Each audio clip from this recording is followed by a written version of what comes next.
Bismillahirrahmanirrahim. Assalamualaikum warahmatullahi wabarakatuh. Bersyukur kepada Allah Subhanahu Wa Taala kerana dapat lagi kita berjumpa. Ustaz jumpa anak-anak murid sekalian pada kali ini dalam video pendek Ustaz.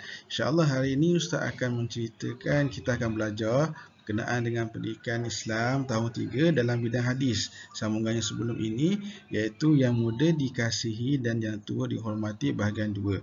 Okey, sebelum tu anak-anak sekalian, murid sekalian bolehlah buka di halaman 40 dalam buku teks. Okey, insya-Allah. Okey, seterusnya.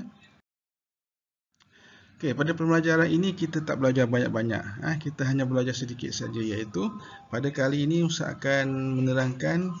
Jadi pada hari ini murid-murid diharap dapat menerangkan pengertian hadis dan kepentingannya.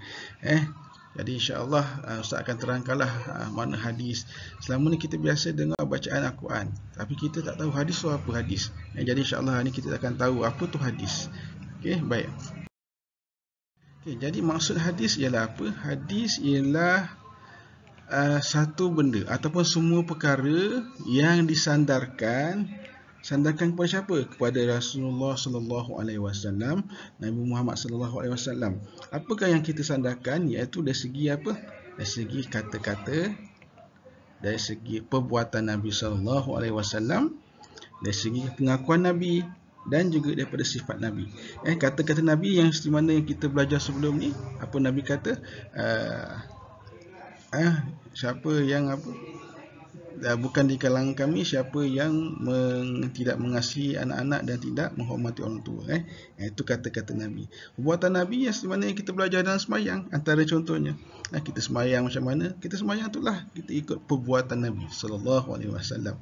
Pengakuan Nabi apa yang Nabi akui. Sahabat-sahabat Nabi zaman Nabi dulu, Nabi hidup dulu, ada sahabat buat benda-benda yang Nabi kadang-kadang tak cakap apa-apa. Itu Nabi, maksudnya bila Nabi tak sebut apa-apa, maksudnya Nabi tidak melarang. Maksudnya benda tu harus. Buat, tak ada masalah. Tapi kalau Nabi galakkan, maksudnya benda tu sunat. Kalau Nabi halang, maksudnya benda tu haram dilakukan.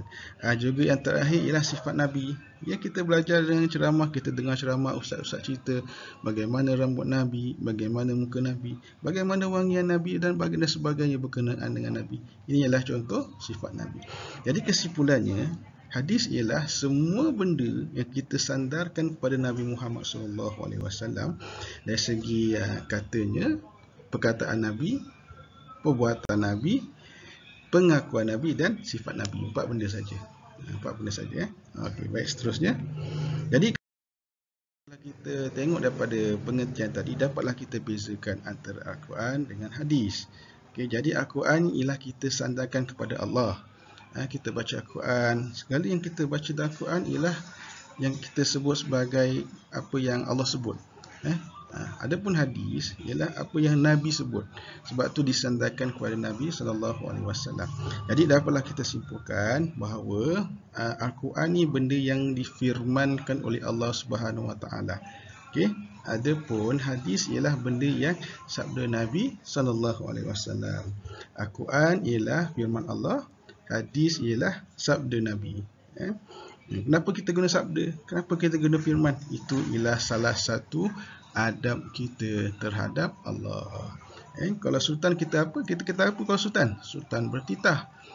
Kalau ustaz, kalau saya sendiri, ustaz sendiri, kamu cakap apa? Ustaz berkata.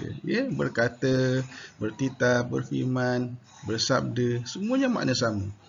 Kecuali orang yang menuturkannya sahaja tidak sama. Inilah satu adab kita dengan Allah dan Nabi sallallahu alaihi wasallam.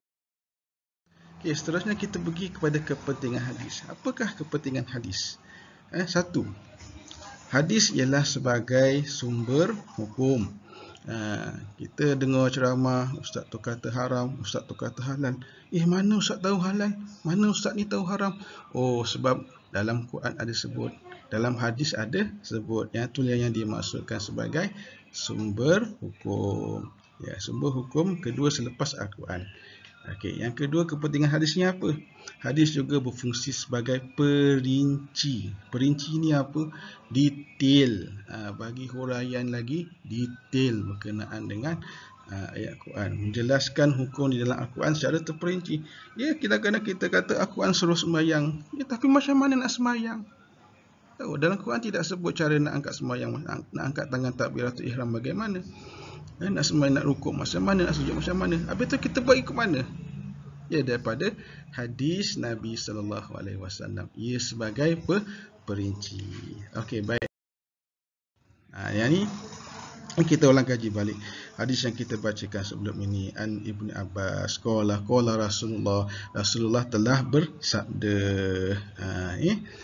Baca insya-Allah teruskan baca. Okay, baik.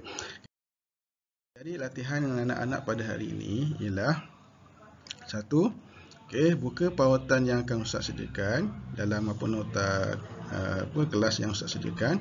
Kemudian dalam latihan itu anak murid dikehendaki untuk baca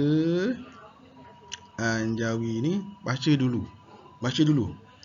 Kemudian baru tekan butang mikrofon kecil ini, kemudian cakap. Cakap apa yang tertera. Kalau tengok kat sini, disayangi dan dihormati. Jadi lepas tekan dia button mikrofon tu, cakap disayangi dan dihormati. Lalu keluarlah tulisan biru dekat atas ini.